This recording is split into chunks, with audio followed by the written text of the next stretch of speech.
You are now live. Well, good evening to everyone. How's everybody doing? Doing great. Doing great. I wasn't How sure are if I was you? supposed to give. I was supposed to give the intro, or if our illustrious uh, voice, the person with the voice, is supposed to give it. So I'm gonna let the person with the voice give it, and then I guess I'll chime in after that. All right. So you are now watching Real World News TV with Reggie Kearney, Derek Terry, and me. They let me just join in like one of the groupies. I'm Tony Breedlove. I am bringing you tonight Real World News TV with a fantastic topic and subject matter to discuss. So before I do anything else, I am going to turn it over to Mr. Derek Terry, who is going to give you a prologue of what is going on tonight. It's on you, Mr. Derek Terry. Okay, and thank you, Tony. And how you doing there, brother Kearney? Doing fine. Doing fine. Doing fine. Okay, so tonight's show we're going to be talking about white nationalism and supremacy and terror. And as we know, President Trump met today with the Brazilian president, and I can't pronounce his last name, but I believe it's Bolsonaro today. And this was on the heels of the terrorist attack that happened in New Zealand. We would think that the administration be preparing for an assessment of what we see as the rise of national movements in the world. And his own agencies support the claim, for the most part, that we've had a rise in terrorist attacks, homegrown, but definitely a rise when it comes to anti-Semitic attacks, as well as Muslims, African Americans. Well, overall, we just had a rise in terrorist attacks when it centers around race, centers around religion, centers around just isms in general. So what to date, American people have not been made aware of, where we stand as a nation in dealing with this crisis. When we talk about national emergency, this is a national emergency, something that we need to deal with and we haven't been dealing with. We have a lot of right-wing activity. You probably have some left, but it's very, very limited. But you have a lot more right than you do left, and it's fueling this surge of terrorism. When we look at statistics, there's been 6 attacks that happened about a decade ago, 65 in 2017. That rise isn't by coincidence. That rise is directly tied to the type of language that is being fueled on a lot of right-wing news outlets. And unfortunately, through our leadership, those are the type of things that we want to talk about today. And how is it that we can deal with this rise? Because there is a rise. I see a lot of people talking about invasion and immigrants and all this stuff and opiates, all that stuff is all fine and dandy. But we're talking about terrorism, something that we as a nation, we fail to address within our own nation. We are big on addressing terrorism outside of other nations, but when it comes to something that happens in our own backyard, we take a blind eye, we shut our mouths, we stay silent. How are we going to deal with this? And hopefully, we'll have some solutions and some people who may have experienced some of this stuff just to share their stories. Right. Mr. Kearney? Well, it all goes back to the election of the head of whoever guy lives in the White House. And what it has done, his conversation has always filtered and always had a need to support his base. It's just like with the Magna hat and other things that have taken place. So what we see is his reluctance to really call it what it is, and he's trying to play to his base. And what has happened, words do make people do things, okay? Right. Constant conversation and saying, making comments that we're having invasions and, people of color or this and that. People feed into that. And I think what you've found around the world, because of the actions that he's taken as far as conversation, you have a rise in white nationalism. You can look at the European countries and you can see that. And everyone wants to blame immigrants for all the ills of their nations now. It's just like the guy who's a senator in the parliament in Australia. making a comment that what happened in New Zealand was because of immigration, because of Muslims coming to that land. So we got a lot of decisive conversation going on right now, which is led by the leader of this country. And people are feeding in. I don't care what he says. They're feeding on his words. They're feeding on his words. Yeah. So I invited one of our loyal viewers and followers. She's given us support throughout this time period for quite a while to the network in a whole. But she is on camera and she did want to come in and be a part of the conversation. I'd like to bring her in, Miss Jacqueline Price. She is going to give us her take on tonight's topic. Welcome to the show, Miss Jacqueline. Hey, how's everybody doing? Good. It's good to see you. I'm doing great. I'm doing great. Good. So what do you have to lend to this subject matter tonight? I had to comment on something I saw earlier today on social media. Mm-hmm. It was a Fox News commentator. Enough said, right? I need to stop right there. Right. Kate, Palovic? Sorry, I can't tape watching that stuff for 2 seconds, so forgive me if I got the name wrong. That's okay. She made a comment talking about America does not get enough credit for, get this, ending slavery. Well, let me tell you why that is, sweetheart. Because America has done everything in its power to start, to fund, and to, get this, keep up slavery. Exactly. We may not be on boats and ships and in chains no more, but in so many ways, we're enchained in so many other ways. Yeah, and I'm glad you even said that, because I think that a lot of people, as we look at what goes on around us every day, and we see the disparagement when we talk about our justice system, when we talk about how we know that there's a disparagement even in employment, when we talk about men and women, but I don't even think that it is drilled down as deep as the disparagement in salaries and how we're treated on the jobs, or how we're just treated every day as we enter grocery stores and we run across somebody that, they look different than us, so they want to treat us differently or worse than what what their fellow counterpart might be treated. So yes, there is still a matter of modern day slavery goes on every day, sweetheart. Every day. Where you thing is, right. But see, the thing is that when we speak on white nationalism and supremacy, my issue is that, and I'm not going to try and make an excuse, but we treat each other so badly that how can we expect someone else to not treat us badly? And I think the other thing, because when you look at the campaign trail, a lot of it was, let's take care of our own. Let's focus on our problems that are here stateside.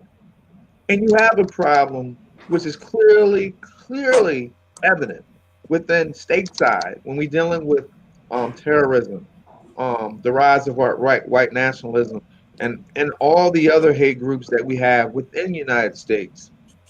But yet the hypocrisy, and I think that what burns me up the most, is you boast about let's take care of our own, and when there are things that are happening right here, people don't want to talk about it. It's almost what do you like, think that they mean by take care of our own? Well, not dealing with affairs abroad, like in other countries. Let them fight their own wars. Let them deal with their own problems. Okay, fine. That's what you want to do. That's how you campaign. Okay, I can see that point. But my thing is that you're not even taking care of the issues here. That's my point. My point is, if they were addressing racism and all that here, and we left the other countries alone, I could say, okay, you keep it to that, because at least you're doing something to address what we have here before spending all this money out there. But you still can do both. The problem is that we're not even doing that. How do you address something that people don't want to speak about? They don't want, first of all, people want to speak, but they don't want to listen.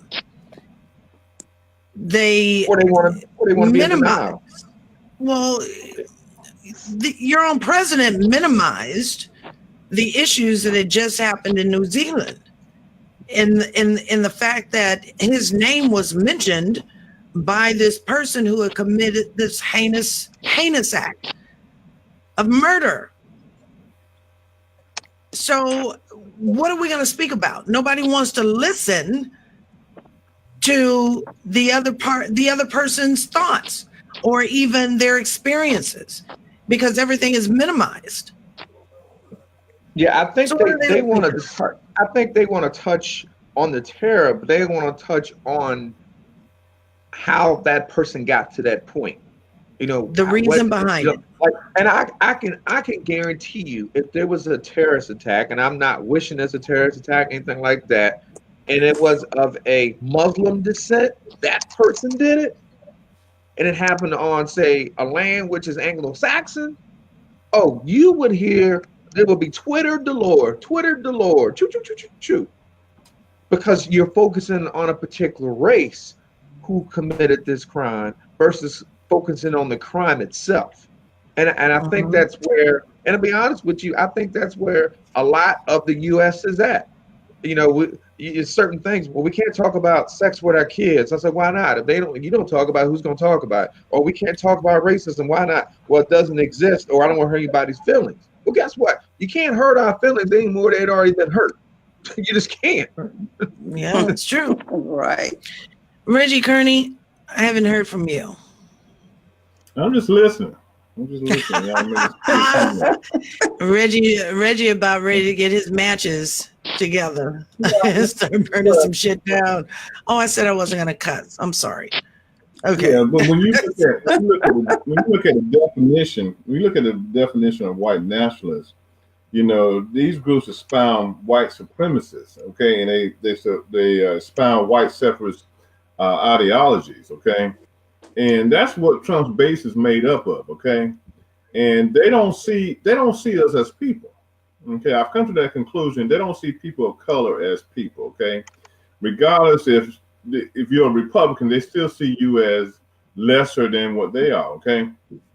I think the main goal of them is to try to keep that self-worth going and try to maintain a white society here in America, which is not going to happen.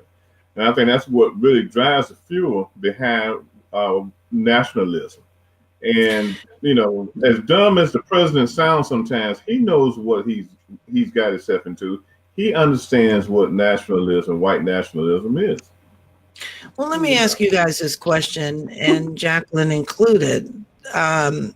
We know that he is sidestepping and he's working around the true subject, okay? And that's just what we're talking about tonight.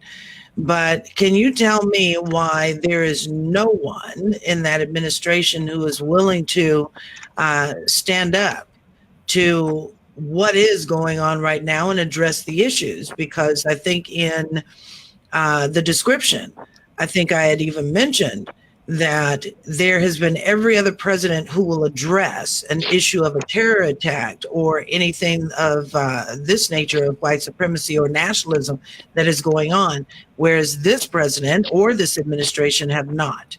Why is it that they are so afraid to call it what it is?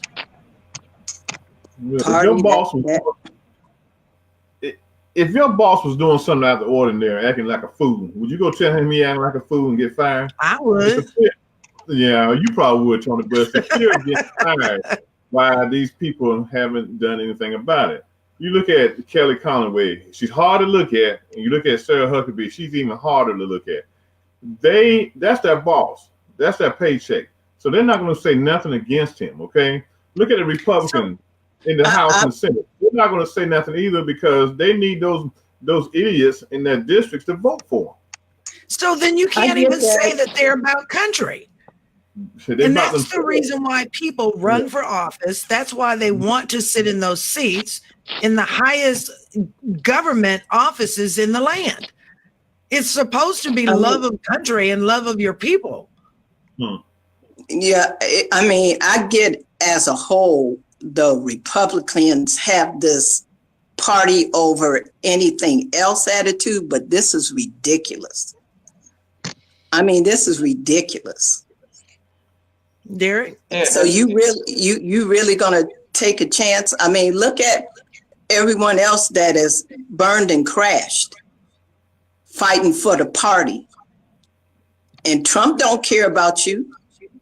I mean, they willing to get all these other small fish out the way to get to him eventually. But you think Trump was crying? You think Trump is crying and thinking about you trying to protect him, but he don't give a blip about you.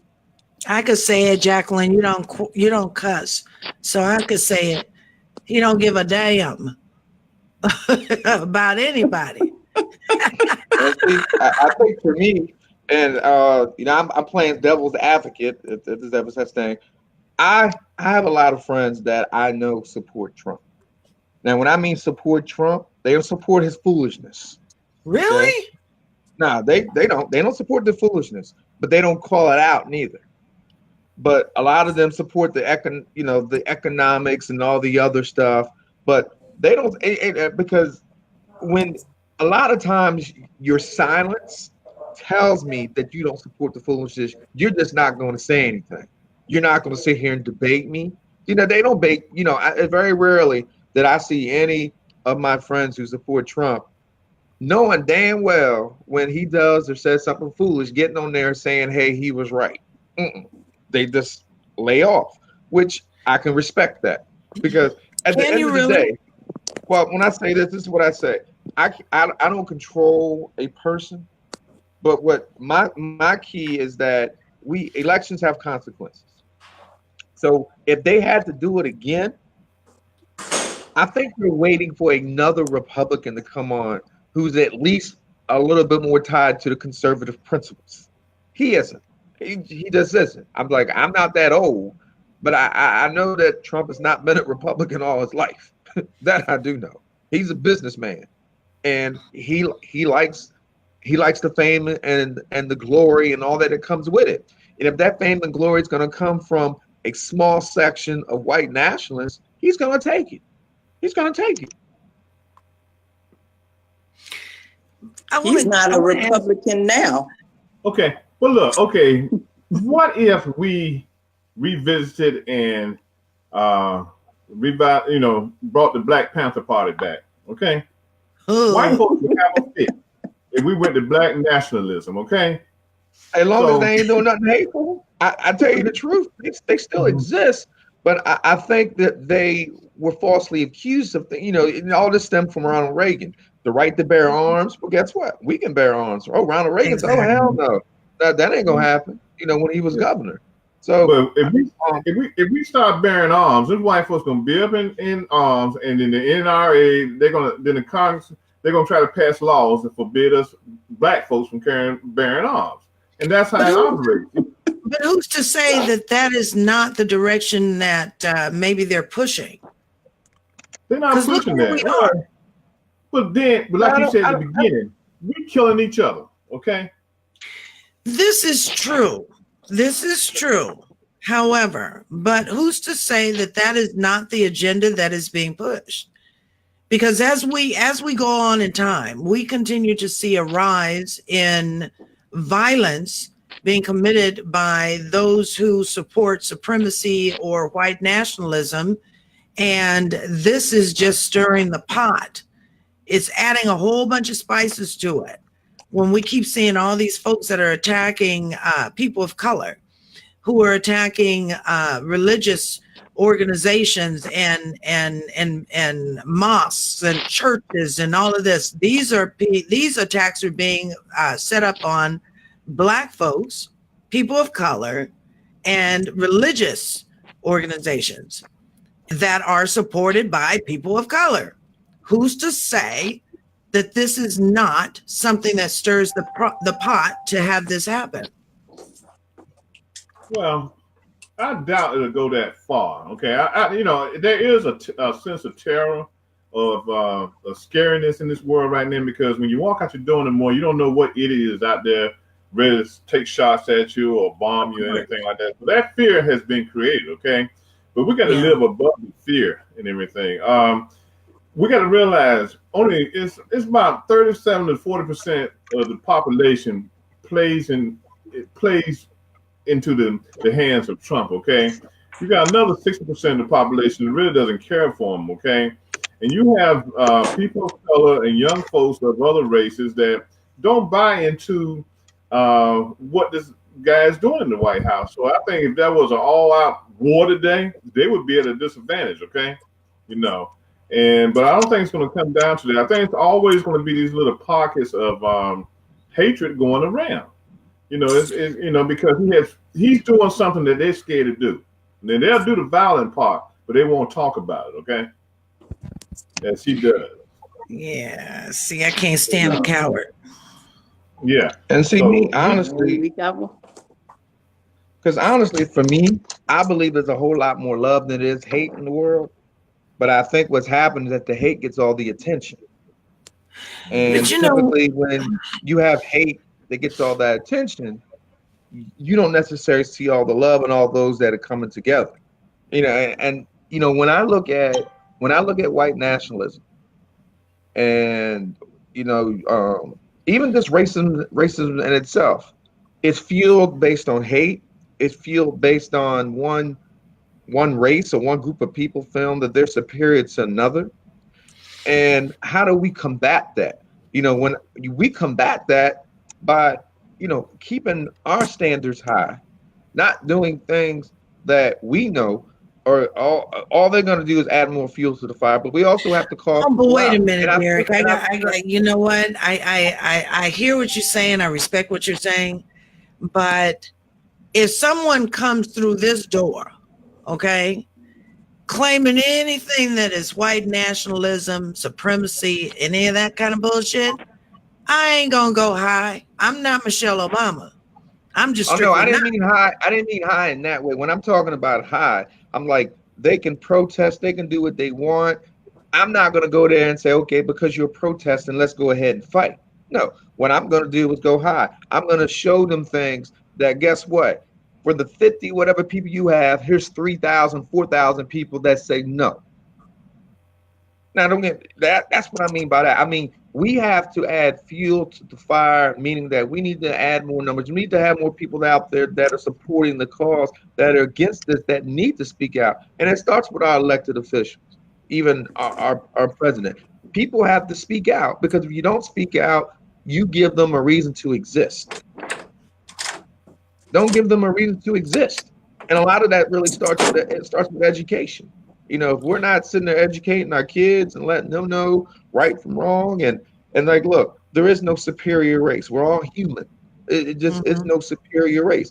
And to be honest, if you want to get historical, they have no rights to this land anyways, as a white nationalist. They just simply don't. No, they don't.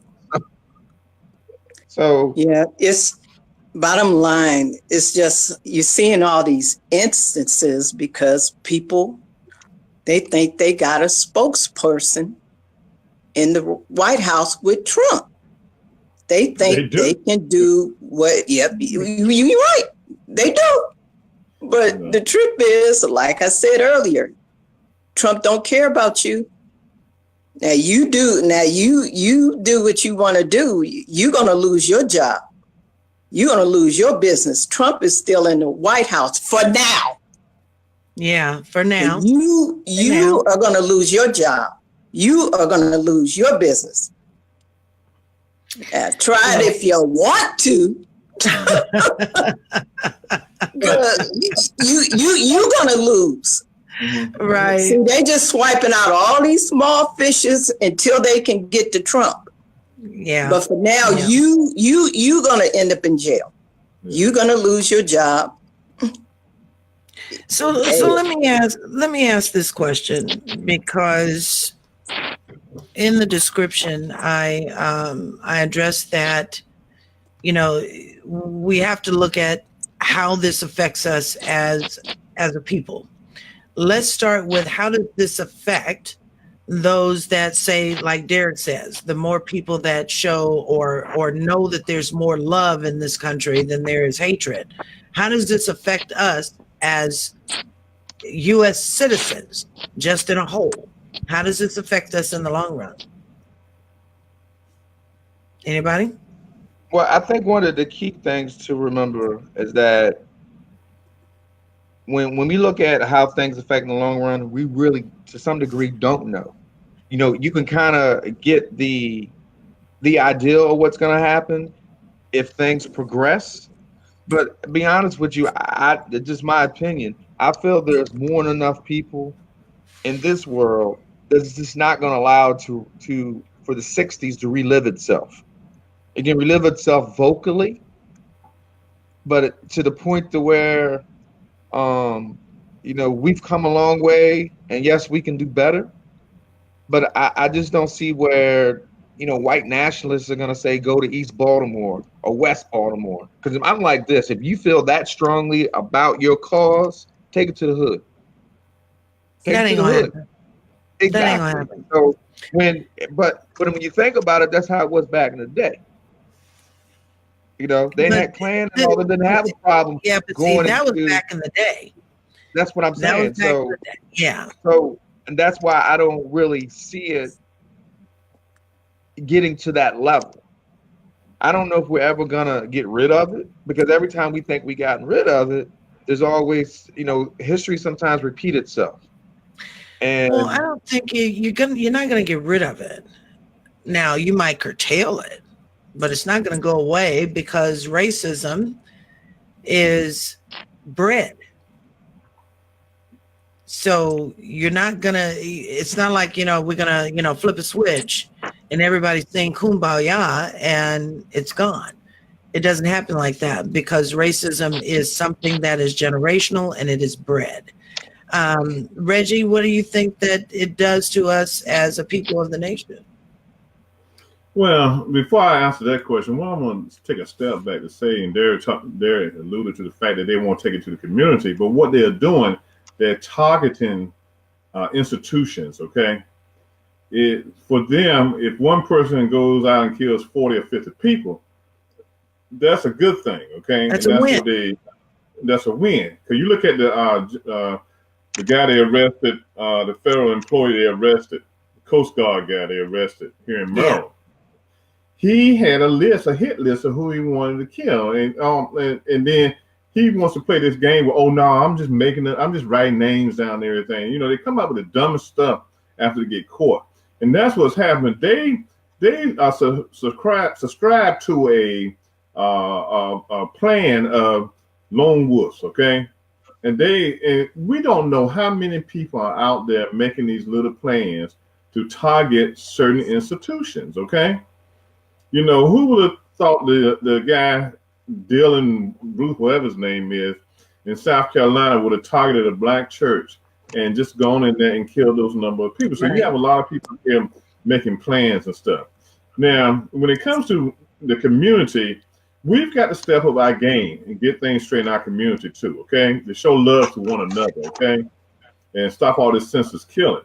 And then another problem I have, I think one reason it's not going in the direction that it should be going as far as our love in our community, I don't see the black politicians or the black civil rights leaders out anymore talking about the need for us to come together in a unified way in our communities, okay? If you go to these rallies and marches, you generally see those liberal, progressive whites who are fighting our cause.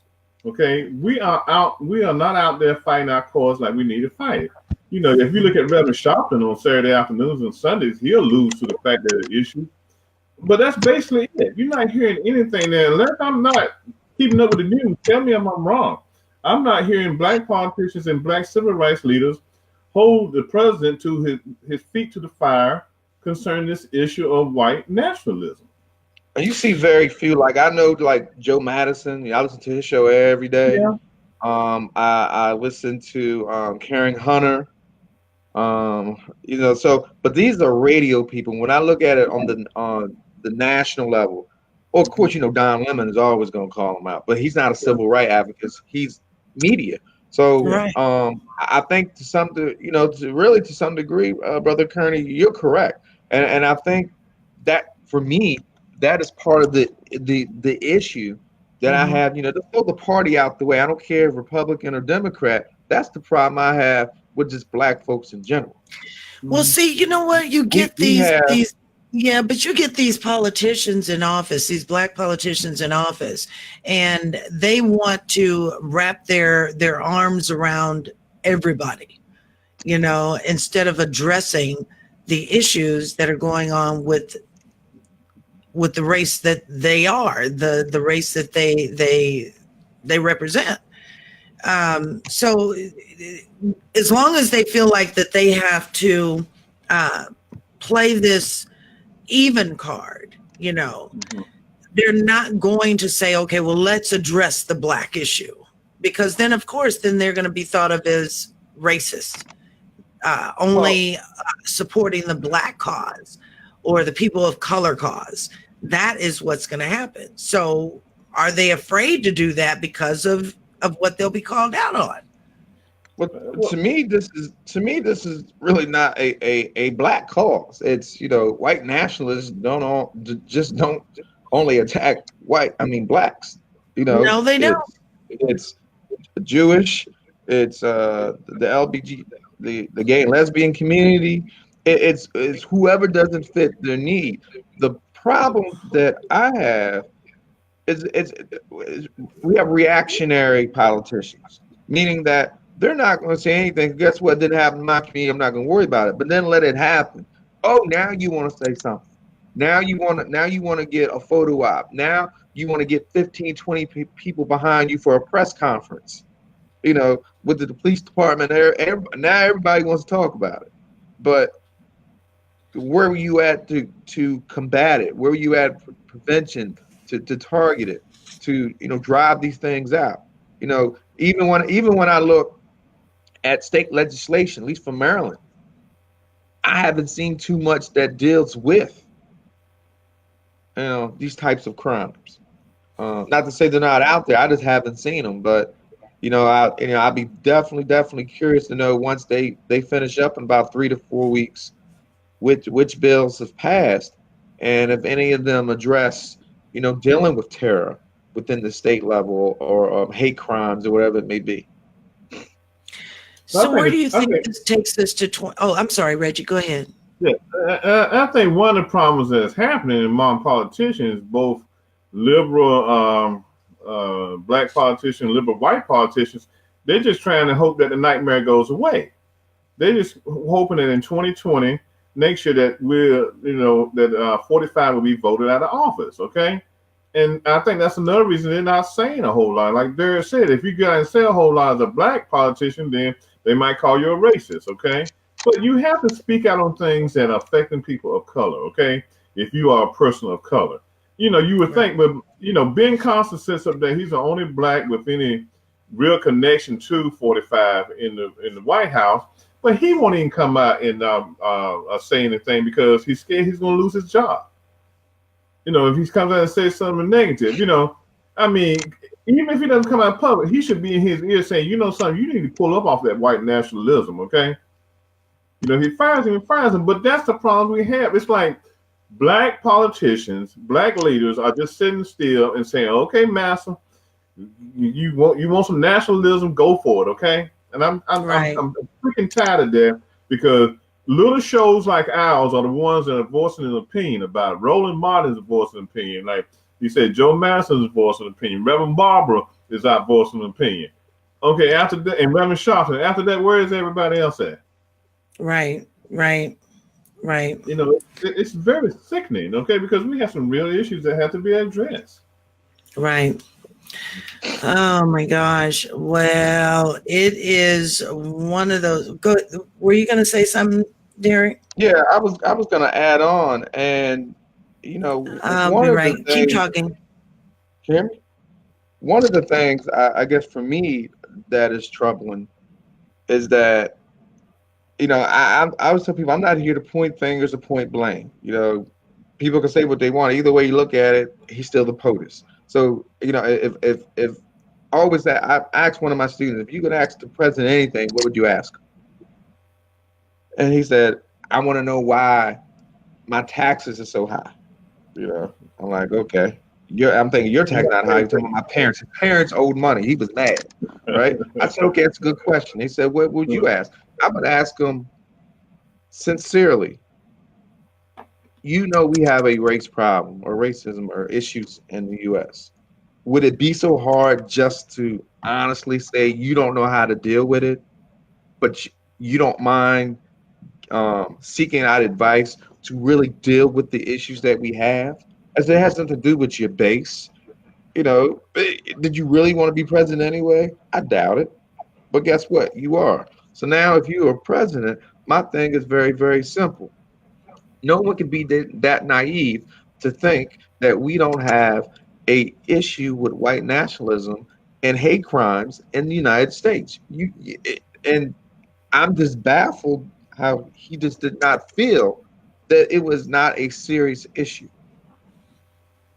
You know, that I can't look past. You know, I can look past a lot of things, but to sit and think, you know, it's almost like going through the inner city and you go to the most jacked up part and you say, no, we don't have an issue with boarded up homes, and you just walk past 5 of them.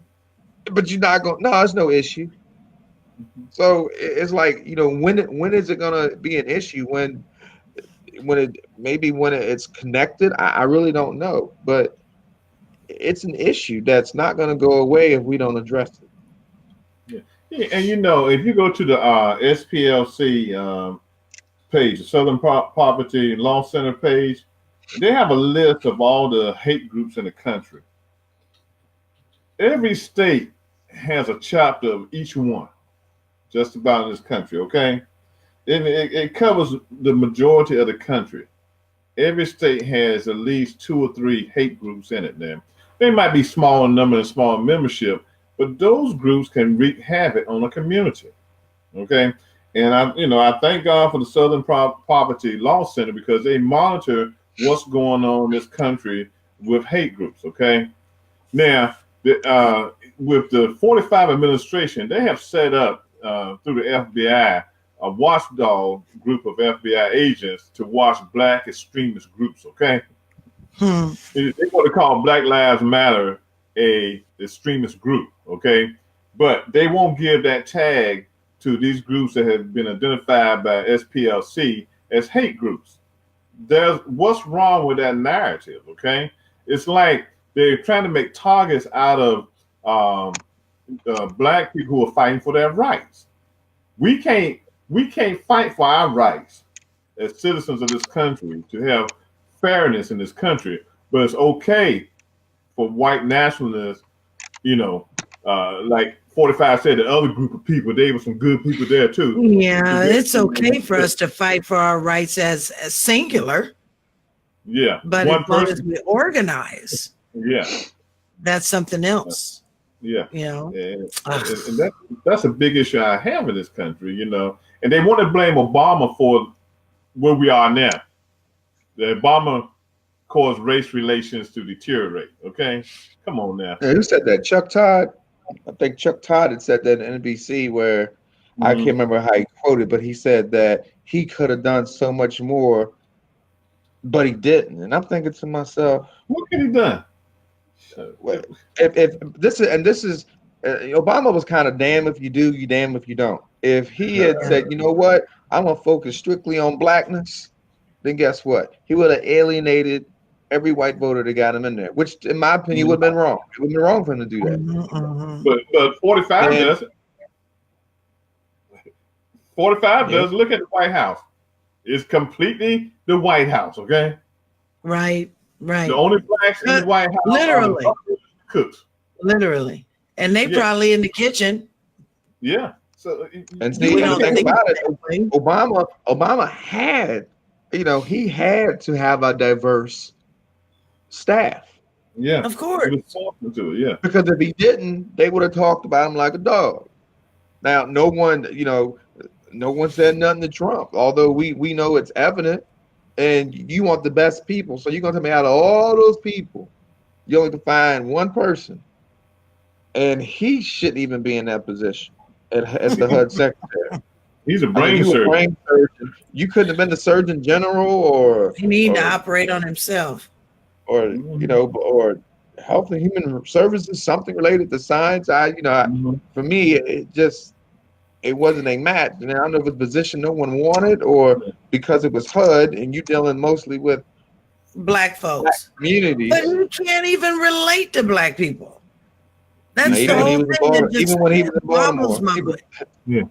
people Look, think because he worked at Hopkins he can relate. Nah, he can't. He No. can't relate. Even if you look at the black preachers, the so-called Trump black preachers, they won't even come out and say nothing against this white nationalism mess. His love of white nationalism. They won't even say that. No. It's like he's that massa, okay, massa. Yeah, massa. That's right. Well, white nationalism is good. Okay, that's how they act. It's like everybody has gotten comfortable in this country with what they have. Okay. Oh, I got a nice car. Even though I got a car payment, I got a nice house. Even though I got a house payment, I got a nice job. I'm able to get along. I can go to the grocery store. I can eat where I want to eat. National politics, it doesn't bother me. I'm not rich. I'm not poor. I'm middle class, so I'm okay. But wait till you get to that voting poll one day and they ask you for your ID. You don't have that. Right. That part. Yeah. That kind of stuff, I don't understand how anybody can be that comfortable. But we are as a people. We're comfortable as crap. I don't get it. I don't get it. And I can't really recall a time in the modern day where we have accepted the lowest level of normalcy when it comes to how our elected leaders should behave, what they stand for, what they should fight for. I didn't grow up in the 60s, but I looked at some of the 60s footage of the things that were said by some of these politicians, things that were allowed.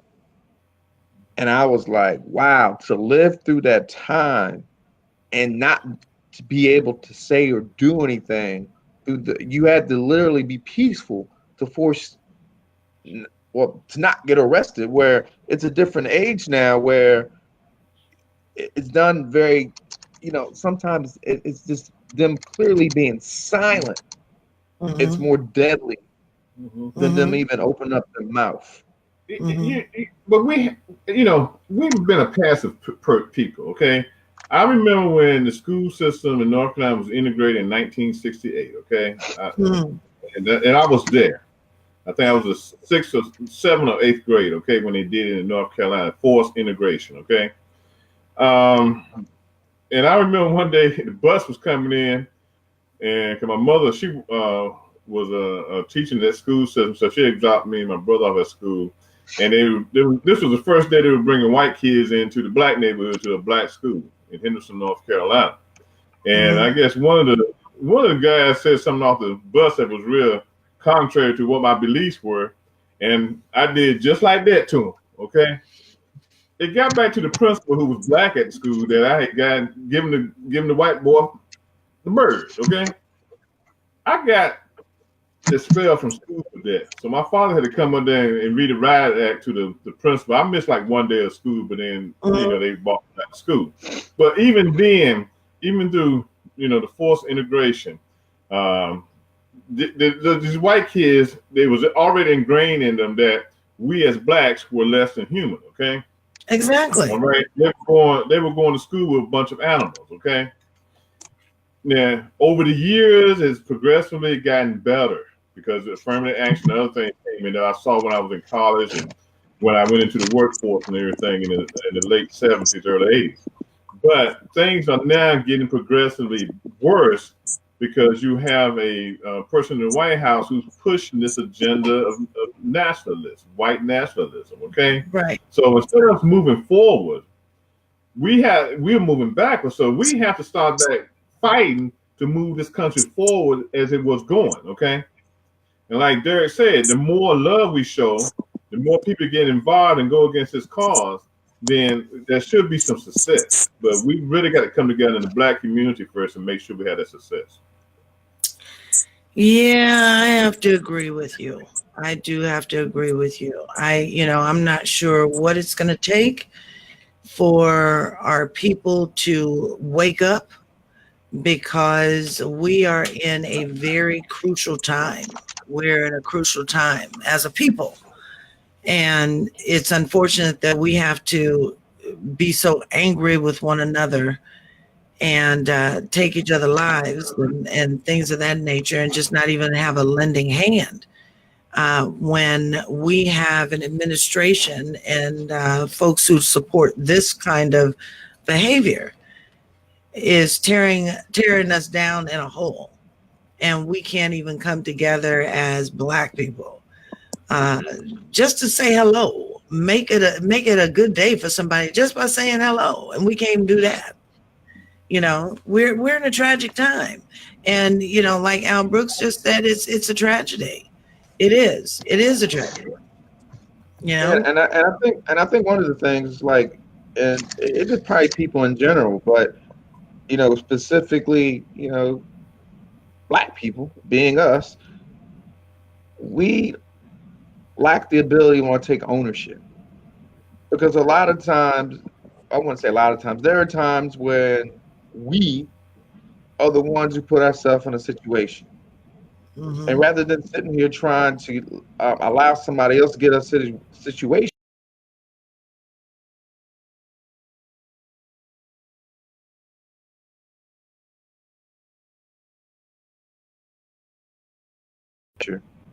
for ignoring you, what is it that you did to put yourself in that situation? Yeah, well, and then he thought about it. And then he thought about it. But my thing is, it's having that conversation. And I think that what I'm trying to get to is that we simply just do not have those conversations, a genuine conversation. We can talk conversation without yelling at one another. Like like my friends that are Trump supporters, we have genuine conversations. Now, we don't always come out of there agreeing, but we have genuine conversations. And I say, okay, let's focus on those things we agree on. Because we ain't going to agree on certain things. We ain't going to agree. I'm not even going to try to change your mind. But those things we can agree on, let's agree on that, which is not much. But we still have the ability to agree on something. To me, there's goodness in everybody. Even white nationalists, there's goodness, because it wasn't like you were born a racist. You weren't born a racist. So there was good in you. Excuse me, you were taught, and you held on to it. Mm-hmm. And I think about it. I see it differently. I see it differently in a lot of ways. Now, I don't want anybody to get the wrong idea, because I'll get messages up the ass if I say the wrong thing. But I don't want anybody to take it the wrong way. What I am saying, though, is that I have a genuine love for people. Was my damn door shut? Then why is it open? Derek. Come up here and close it. Derek. Okay. Derek, fuss with the kids. Oh, y'all. Yeah, we heard you. Door. Let me get there. It'll only take me about 20-some hours, but I'll close it. Mm-hmm. Y'all heard me. I thought I put it on me. Y'all heard me cussing? Yeah. My bad. Wow, yeah, we heard it. My door was shut. He walks in and then leaves the door wide open. And still ain't came up to shut the door. Who was you saying, Tom? Dealing with your kids at its finest. Yeah. Yeah. Ownership. Thinking,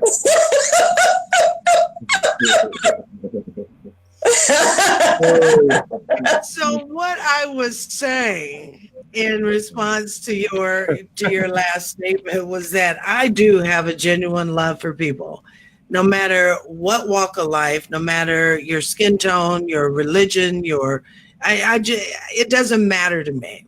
Okay. However, I don't have patience for those who support the doctrine of supremacy. I never will. And you can't tell me that, there is some good in those who support that doctrine, because that is filled with nothing but hate, nothing but hatred. So I will never say that I can love my fellow supremacists or my fellow white nationalists. I could never say that, because they have such a hatred and ingrained hatred for someone like me. So I can't, there's no way. There's no way. And God forgive me if I feel that way, but he knows my heart and I just cannot do it. Even if they change? Because let me share something with you. And this is from one of the shows that I think Reggie was on, and Chera and Jay, when we were doing just regular talk radio without the cameras. They had on a gentleman who was a Ku Klux Klan member. You remember that, Reggie? Were you with us then? Okay. Yeah, I was. So they had a gentleman that was on who was a Ku Klux Klan member. And this was maybe 6 years ago. Mm-hmm. Greatest show I think that they've ever done. And the reasons why is because, not just because this man was a Ku Klux Klan member, but it was because his tone, you knew that he was making changes. He had seen the hatred in which he had supported for all of his life. He had made a change. I don't have a problem with change. I support change. I love change. I embrace change. But when there is someone that is right there in my face, right there, okay, and I know that there is a genuine hatred because you think you're better than me because of the color of your skin, and you keep saying that this land is yours and when it's not, and I know the truth, but you hate me anyway and I've done nothing to you, I cannot and I will not support that ever. Has to be a change, but it has to be something that I can see that is tangible, that I know that I can put my hands on. Because anybody can say they changed. Some white boy down the street can say, nigga, I hate you. And then he comes up to my door and say, give me some food. Oh, I love you. I've changed. No, show me. Because how do I know you're not going to come in here and you're going to rob me or kill me? You see, I'm not that easy. Just not.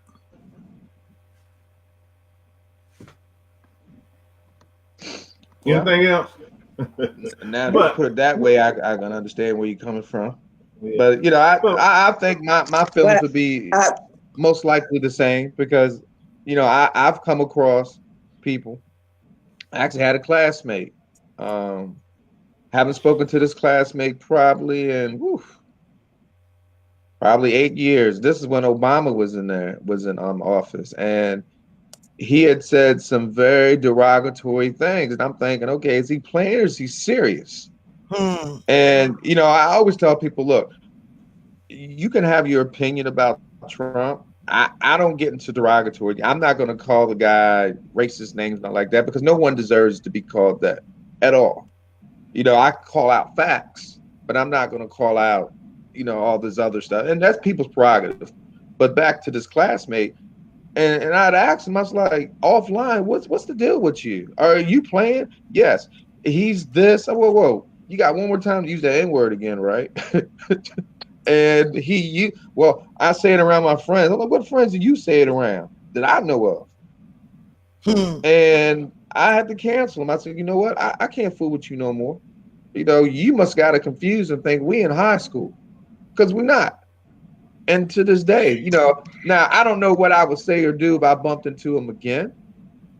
My guess is that I would take the high road and be like, hey, what's up? I'm going about my business.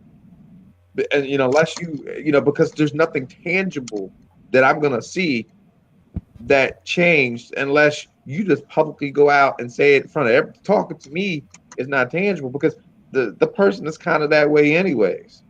And yeah.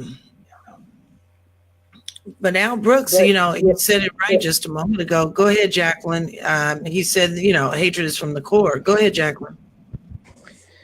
But yeah, to kind of go back to what you're saying about us, because it's so true, we have got to have the courage to really talk about what has happened to us. Because as it's been said numerous times, Jews are not ashamed to talk about the Holocaust. But we, in so many ways, are ashamed of what's happened to us and are so hurt and wounded by what's happened to us. It's like we can't have a real conversation about it without getting angry, getting upset.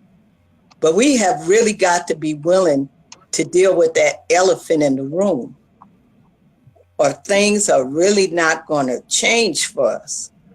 As they say, it starts with us. We have got to really once and for all have that real conversation. Nobody else will. See, don't expect whites or no other race to even come close to having that conversation if we can't have it amongst ourselves. Yeah, I agree. Because, there's something that I've never been afraid to do is to have an honest conversation. Feelings might get hurt. People might feel, attacked or uncomfortable, uneasy, but they can never say that I was never honest, ever. And I make no excuses. We have to stop making excuses for the condition that we are in as a Black people. That's what we do. We make excuses. I am the same way today that I am yesterday and am going to be next week. You can't put on these facades and think that, okay, well, I'm going to be this way, one way, and I'm okay with the way I live and my future and my past. Can't do that today and not do it tomorrow. You got to be the same all the way around. And being the same means that you can be honest in your truths and how our day-to-day living, as far as how our government treats us as a people, how our politicians treat us as a people. We need to have that conversation. You can't be afraid of it. Same way, yes, slavery existed. Yes, Jim Crow is still alive. And there's so many examples of it every day. No matter who you are, you will see it, but you can't be afraid of it. Who cares if the white man down the street get mad at you because you tell him, yes, this shit is real? Who cares? He didn't like you in the first place. This is real. And I thank you, Jacqueline, for saying that, because you have to have the conversation, whether it is amongst ourselves or amongst a group of different races, creeds, colors, whatever. You still have to have that conversation, and we can't be apologetic for it. We can't run away from it. We have the conversation today, and then tomorrow we forget about it until next week, until somebody is gunned down in the streets, or when another white nationalist, supremacist attacks the church. Then we have this conversation. No, this is an ongoing conversation. All the time. Oh my God. I am sick of talking now. Well, it's not that time anyways. Is it? It sure is. Yeah, it is. So, Mr. Kearney, Give me your last thought.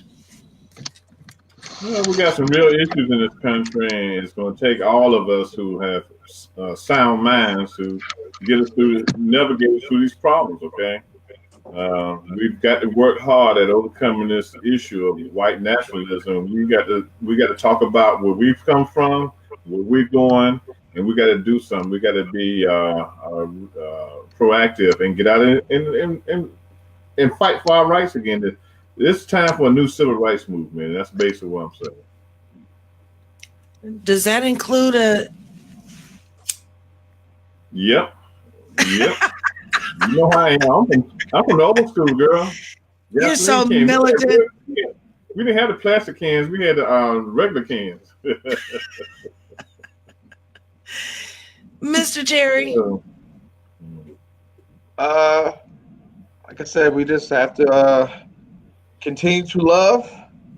I think at the end of the day, love will always drown out hate.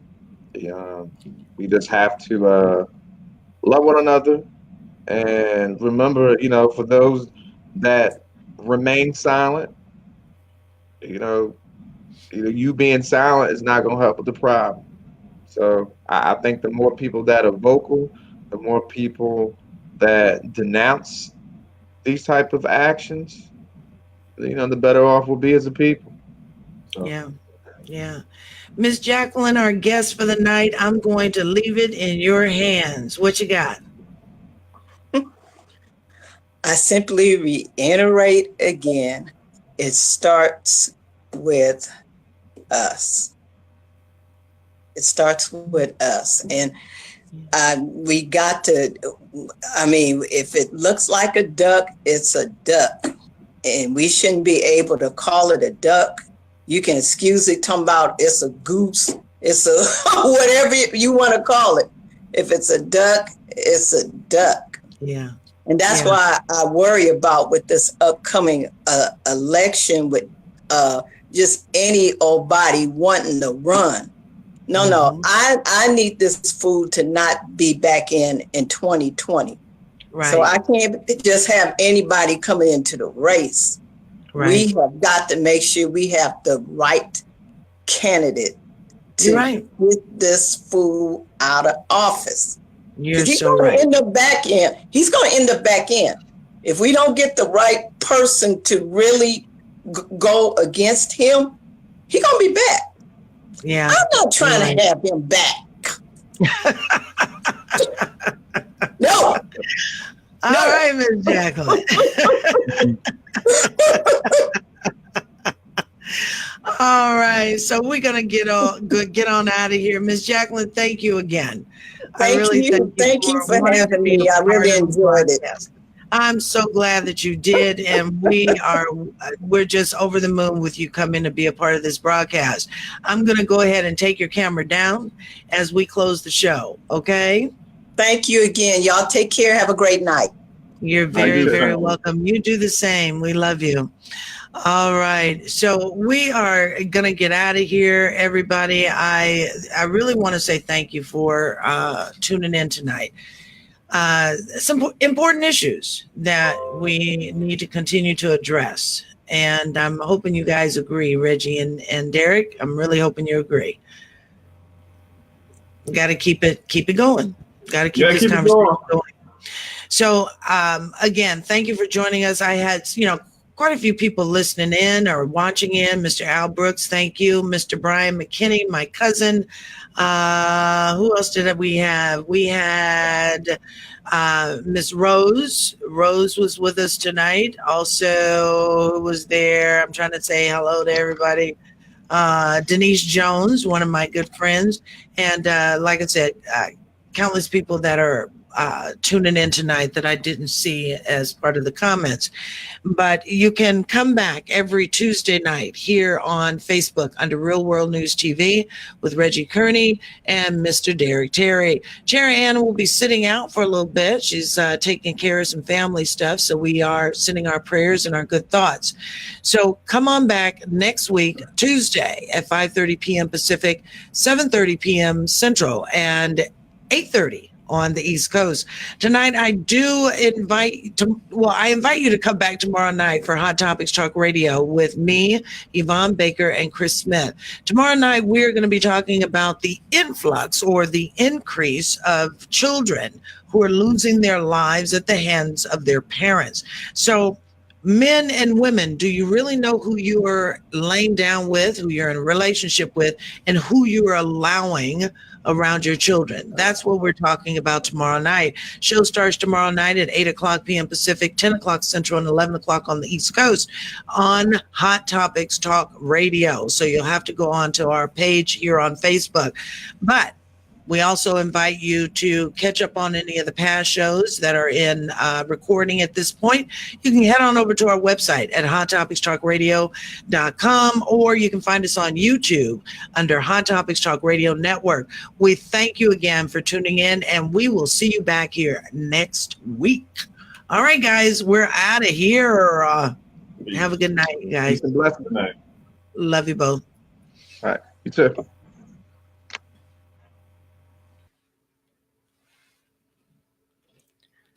Real World News TV, you are clear. Thank you for joining in, everybody, and I'm really hoping that you enjoy the show. We'll see you back here next week on Tuesday night with Reggie Kearney and Derek Terry here on Real World News TV.